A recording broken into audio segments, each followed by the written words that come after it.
இதே தமிழ் சினிமாவில் எத்தனையோ நடிகர்கள் 200 கோடிக்கு மேல் சம்பளம் வாங்கியும் கூட ஏழைகளின் மீது கொஞ்சமும் கருணை இல்லாமல் இருக்கிறார்கள். ஆனால் 10-20 கோடிகளில் சம்பளம் வாங்கும் லாரன்ஸ் மாஸ்டர், எஸ்.ஏ. சூர்யா, கோடியையே பார்க்காத KPY பாலா, அறந்தாங்கி நிஷா இவர்கள் தொடர்ச்சியாக விவசாயிகளுக்கு, ஏழை விவசாயிகளுக்கு உதவிகள் செய்து வருகிறார்கள். ஏற்கனவே 10 டிராக்டர் வழங்கப்பட்டது.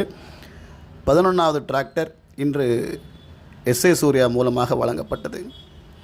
இந்த நல்ல மனதுக்கு கண்டிப்பாக நல்லதே அமையும்.